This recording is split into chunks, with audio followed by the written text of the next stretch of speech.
Assalamualaikum warahmatullahi wabarakatuh. Annyeonghaseyo, aku Miranda, dan kali ini kita bakal belajar tentang memahami makna bacaan sholat.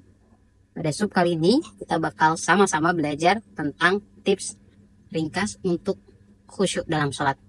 Nah, jadi teman-teman, setelah kemarin kita ngebahas tentang kerudung, sebenarnya ada pembahasan lebih kompleks tentang hijab ya, terkait dengan apakah hijab ini punya hubungan dengan keimanan seseorang, apakah kita boleh ngejudgment orang-orang yang pakai kerudung sama iman yang amburadul, apakah kita boleh bilang udah lepas aja kerudungnya, jelek-jelekin Islam aja dan sebagainya.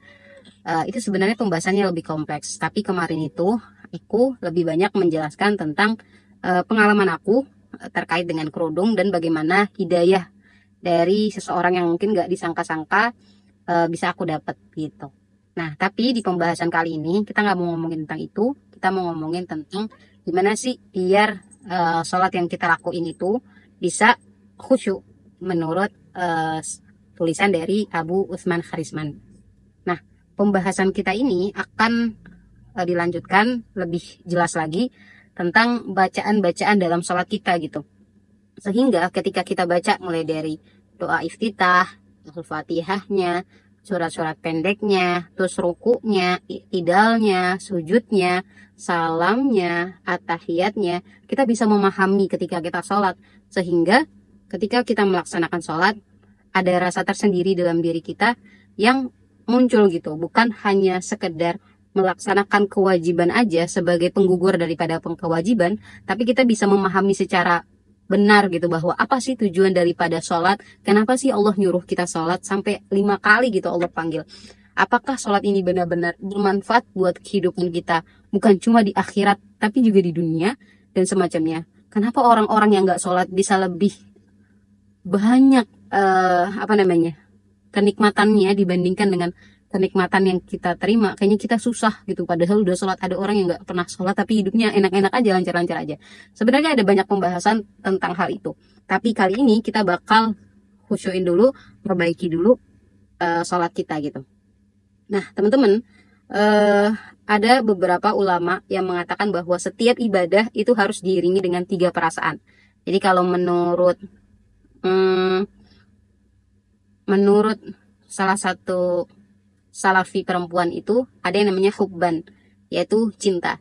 Jadi dia bilang kalau misalnya seseorang itu ibadah seharusnya dengan perasaan cinta gitu, nggak boleh dengan perasaan yang lain.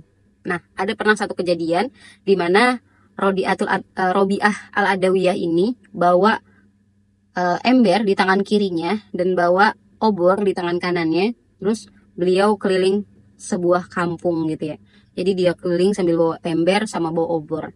Habis itu ada salah satu orang yang bilang gitu ke Robiah, nanya ke Robiah, wahai Robiah, apa yang hendak kamu lakukan?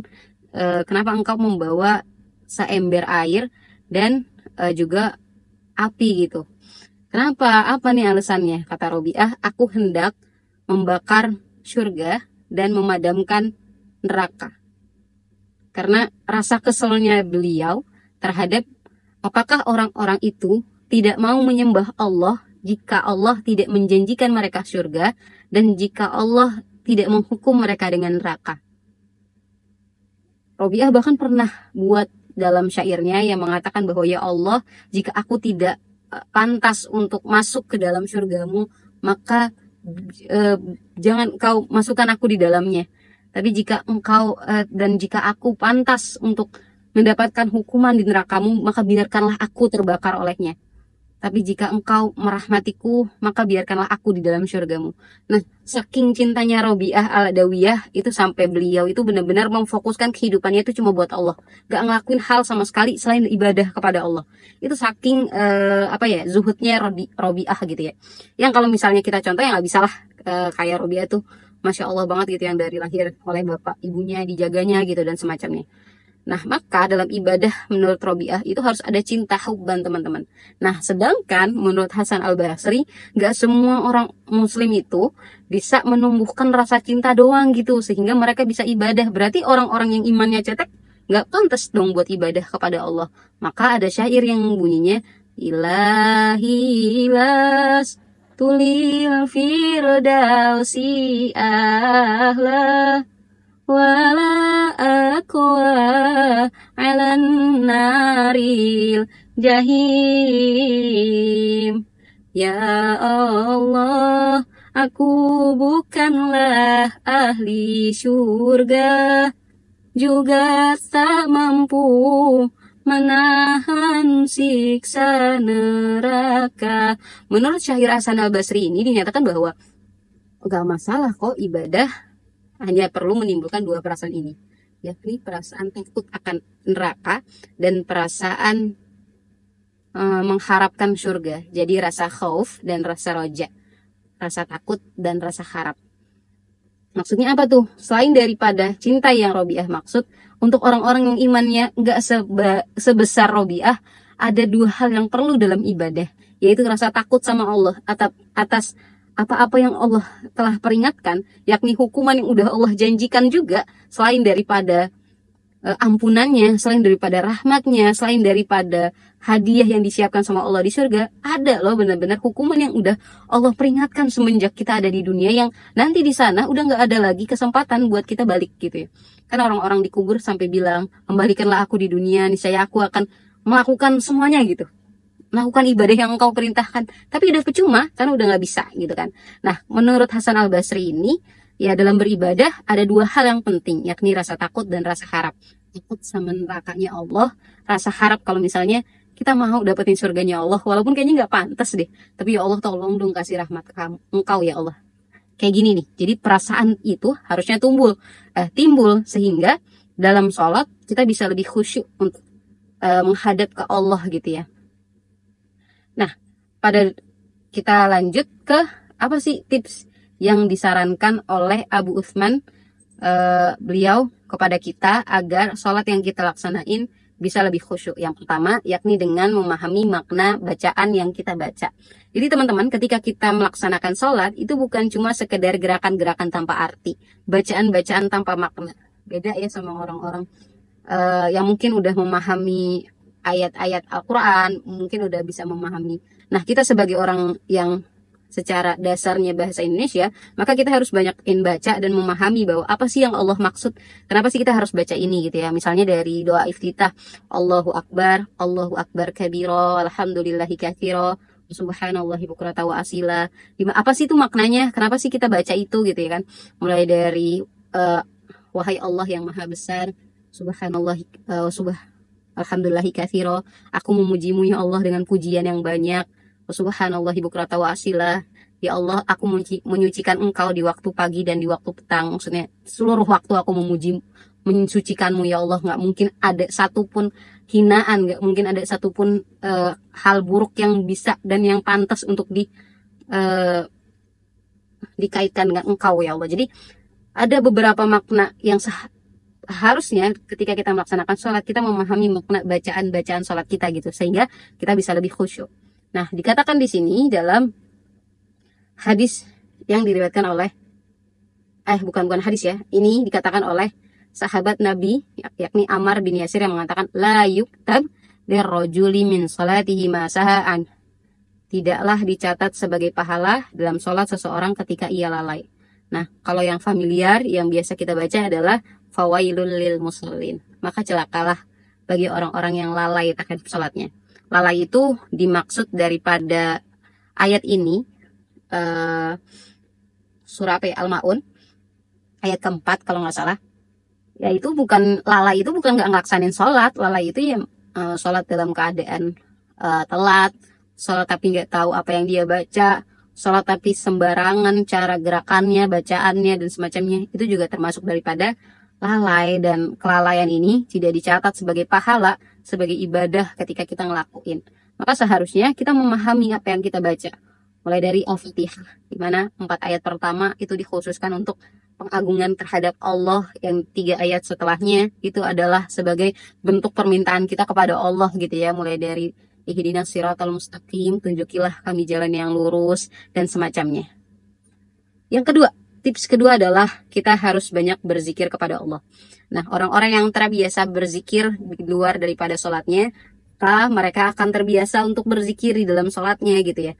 Karena kan sholat itu sebenarnya representasi daripada zikir. Semua bacaan dalam sholat itu bentuk daripada zikir kita, bentuk daripada ingat apa ya namanya, proses untuk mengingat Allah tuh di situ tuh. Nah, aku selalu bilang sama anak-anakku, tempat atau waktu di mana kita seharusnya paling banyak ingat Allah adalah waktu di mana kita paling banyak lalai sama Allah. Apa maksudnya? Kita tuh terbiasa ketika melaksanakan sholat, justru yang kita awang-awang, yang ada di dalam pikiran kita, itu justru dunia gitu. Kenapa? Karena alasannya pertama, di luar daripada sholat kita jarang banget ingat Allah, sehingga pas waktunya sholat kita jadi nggak ingat Allah. Misalnya nih, hati kita bilang, inna salati wa nusuki wa mahyaya wa mati lillahi rabbil alamin. Itu malah kepikiran, aduh gimana ya kalau kerjaan nggak selesai, harus buru-buru deh kayaknya. Nah, itu tuh yang selalu aku ingetin ke anak-anak muridku dan ke diriku sendiri, bahwa di waktu dimana kita harusnya paling banyak ingat Allah, ini adalah waktu dimana kamu penilai sama Allah, Mir. Ayo sadar, Mir, sadar gitu ya. Nah, sehingga seharusnya kita mulai membiasakan diri untuk melakukan zikir di luar daripada sholat, sehingga pas lagi sholat kita juga terbiasa untuk berzikir, teman-teman. Nah, kalau teman-teman sering lihat ada orang yang naruh tasbih digital, terus mereka mereka subhanallah, subhanallah, alhamdulillah, mereka zikiran di pinggir jalan, di jalanan, itu jangan dijulitin, dibilang ih so alim banget tiap hari bawa. Jangan ya teman-teman. Itu adalah proses mereka untuk menjaga kekhusyuan dalam sholat mereka, membiasakan berzikir di luar daripada sholat mereka, sehingga ketika mereka melaksanakan sholat, mereka jauh lebih khusyuk, karena kebiasaan mereka berzikir itu bukan cuma ada di dalam sholat mereka, tapi juga ada di luar daripada sholat mereka. Gitu. Wa aqimi sholata li dzikri, dan tunaikan sholat untuk mengingatku. Jadi jangan sampai seperti konteksnya tadi, jangan sampai sholat yang kita laksanain yang seharusnya niatnya untuk banyak-banyak ingat Allah, justru paling nggak ada Allah di dalamnya. Ya teman-teman. Nah, tips yang ketiga, menjadikan dunia di tangan kita, bukan di hati kita. Kebanyakan dari kita kebalik, justru yang ada di tangan kita, yang ada di tangan kita itu akhirat, di dalam hati kita dunia, sehingga bawaannya keingatnya dunia terus. Nah, seseorang menjadikan dunia di tangannya jika ia dijadikan seluruh aktivitas kehidupannya seperti bekerja untuk menghidupi keluarga sebagai sarana untuk beribadah kepada Allah. Kebanyakan dari kita justru kebalik. Jika ia menjadikan ibadah kepada Allah sebagai tujuan utama, dan jika ia yakin bahwa ia akan bertemu dengan Allah dan dikembalikan kepadanya, maka kita nggak akan larut untuk memikirkan urusan dunia. Nah, hal ini sebaliknya. Kalau dunia udah masuk dalam hati kita, atau bahkan jadi prioritas utama kita, maka yang kita temuin permasalahan-permasalahan terkait pekerjaan yang menjadikan kita susah tidur, mikirin hal itu setiap waktu, bahkan masuk ke dalam pikiran kita ketika kita melaksanakan sholat. Kalau misalnya teman-teman ngeliat, kenapa ya ada orang yang mau makan duit haram gitu, mau disogok, mau disuap, mau korupsi, mau maling, mau nyuri, dan sebagainya. Kenapa ya? Itu karena dunia itu udah masuk ke dalam hatinya. Karena mereka mulai melupakan jadi diri mereka, bahwa mereka akan kembali kepada Allah. Nah, kita harus balikin tuh teman-teman, bahwa dunia itu harusnya ada di tangan kita, akhirat ada di hati kita. Sehingga prioritas utama itu bukan lagi dunia, tapi akhirat kita. Wasta'inu bis-sabri was-shalah wa innaha lakabiratun illa 'alal khashiin alladzina yazunnuna annahum mulaku rabbihim wa annahum ilaihi raji'un. Dan minta tolonglah kepada Allah dengan sabar dan salat. Sesungguhnya salat itu adalah berat kecuali bagi orang yang khusyuk, yaitu orang-orang yang yakin bahwa mereka akan bertemu dengan Rabb mereka dan bahwa mereka akan kembali kepadanya.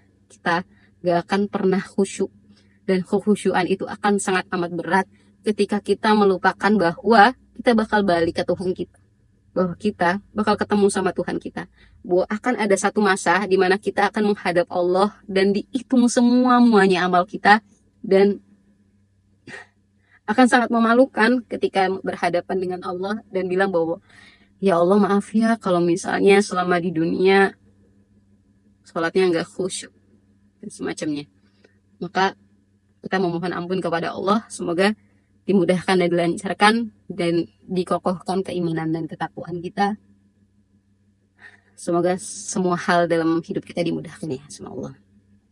Kita masuk ke tips keempat, yakni dengan selalu meningkatkan ilmu yang bermanfaat. Nah, apa contohnya? Contohnya kayak gini teman-teman. Ya, kita belajar untuk terus-menerus mengupgrade diri dengan ilmu-ilmu yang bermanfaat, dengan ilmu-ilmu yang Allah suruh kita untuk paham. Semakin nambah ilmu kita, semakin tumbuh ketauhidan kita kepada Allah, tumbuh rasa cinta kita kepada Allah, tumbuh rasa penasaran kita kepada Allah, sehingga kita terus menerus cari apa sih yang Allah mau. Nah, hal ini nambahnya ilmu kita akan membuat kita makin khusyuk dalam sholat kita. Nah, tapi teman-teman harus dipahami bahwa ilmu yang kita cari itu harus bersumber daripada Al-Quran dan Sunnah. Jadi nggak boleh bertentangan dengan dua hal ini. Karena dua hal ini akan menjadi pedoman, dua hal ini adalah pedoman hidup yang harusnya menjadi barometer, jalan buat setiap muslim. Gitu. Jadi, dan ada pembahasannya kalau nggak salah di pendidikan agama Islam kelas 7. Bab pertama, Al-Quran dan Sunnah sebagai pedoman. Nanti kita belajar. Nah, tips yang kelima. Jadi udah memahami makna bacaan sholat, terus perbanyak zikir, terus memperbanyak ilmu yang bermanfaat. Habis itu ada satu lagi kita lupa. Yang kelima adalah kita meyakini dan menghayati dan meyakini bahwa setiap kita berzikir dalam ataupun di luar sholat, kita sedang berdialog dengan Allah. Allah menjawab bacaan-bacaan kita dengan jawaban yang sesuai, iringi juga dengan keyakinan bahwa Allah senantiasa melihat gerak-gerik kita dalam sholat. Jadi bahkan ada hadisnya gitu, ketika kita Bismillahirrahmanirrahim, Allah balas Alhamdulillahirrabbilalamin, Allah balas teman-teman. Allah banggain kita ke seluruh penduduk langit. Ar-Rahmanirrahim, Allah bangga sama kita. Maliki yaumiddin, iyyaka na'budu wa iyyaka nasta'in. Ihdinas siratal mustaqim, siratal ladzina an'amta 'alaihim ghairil maghdubi 'alaihim waladdallin. Apa balasan Allah? Nanti kita akan pelajarin di bagian bab tentang Al-Fatihah. Nah, tips yang ke-6 atau tips yang terakhir adalah hal terpenting dari semua tips yang tadi aku baca. Apa itu? Meminta tolong kepada Allah agar kita bisa mempersembahkan ibadah yang terbaik adanya, agar yang kemudian kita akan berserah diri kepada Allah, agar semuanya dipermudahkan, semuanya diperbaiki, dan belajar lagi terus-terusan. Tapi yang penting adalah minta tolong dulu sama Allah, biar semuanya Allah mudahin. Setelah ini, jadi udah ada 6 tips yang di-share sama guru kita Abu Uthman Kharismin, yaitu meminta tolong kepada Allah. Terus yang ke-6, harus yakin kalau misalnya setiap bacaan kita Allah jawab, Allah balas, kita lagi berdialog sama Allah. Yang ke-4, perbanyak ilmu yang bermanfaat. Yang ketiga tadi, kita selalu ingat bahwa dunia jangan dimasukin ke hati, nanti rusak, di tangan aja. Hati itu tentang akhirat. Yang kedua tentang banyakin zikir sama Allah, dan yang pertama tadi adalah pahamin makna bacaan salat. Nah, kita akan masuk ke tips yang pertama nanti setelah video ini, yakni terkait dengan bacaan doa iftitah. Yang penting banget untuk teman-teman tahu bahwa ada banyak banget pointer tentang bacaan doa iftitah kita yang mungkin ternyata ada salahnya, ada kelirunya. Oh, ternyata ada macam-macam ragamnya, bukan cuma yang biasa kita baca. Nah, Allahu Akbar kabira, alhamdulillahi katsira, subhanallahi bukrata wa asila, ini wajhtu wajhiya lilladzi fataras samawati wal arda hanifan muslima wa ma ana minal musyrikin. Itu sebenarnya ada banyak banget makna, ada banyak banget bacaan-bacaan sholat yang lebih pendek, ada yang lebih panjang, ada yang lebih mudah, ada yang lebih sulit dan semacamnya, yang dianjurkan ya untuk diganti-ganti, tapi kita lebih banyak untuk sama aja seperti biasa. Oke, itu dia. Jadi teman-teman, semoga kita semua dimudahkan, dilancarkan. Selalu ingat bahwa belajar itu nggak harus menyenangkan. Itu harus ada di mindset kita, mindset kita bahwa oh, belajar tuh ternyata nggak harus menyenangkan ya. Oh, ternyata bosan itu juga bagian daripada belajar ya. Jadi kita nggak terlalu kepikiran gitu. Ih, kok nih bosenin banget nih belajar sama Miranda gitu ya. Oke, semoga Allah mudahkan dan lancarkan teman-teman dalam seluruh aktivitas yang teman-teman lakuin, seluruh kehidupan yang teman-teman lakuin. Semoga Allah ampunin kita, semoga Allah rahmatin kita, semoga teman-teman bisa dapat ilmu yang sebelumnya belum teman-teman dapat. Teman-teman bisa dapetin harta yang sebelumnya belum pernah teman-teman dapat, dan semoga Allah mudahkan setiap langkah kita untuk semakin mendekatkan diri kepadanya. Rabbana taqabbal minna innaka antas samiul alim wa tub alaina innaka antat tawwabur rahim. Subhanakallahumma bihamdika asyhadu an la ilaha illa anta astaghfiruka wa atubu ilaik. Assalamualaikum warahmatullahi wabarakatuh. Semangat belajarnya teman-teman. Bismillah.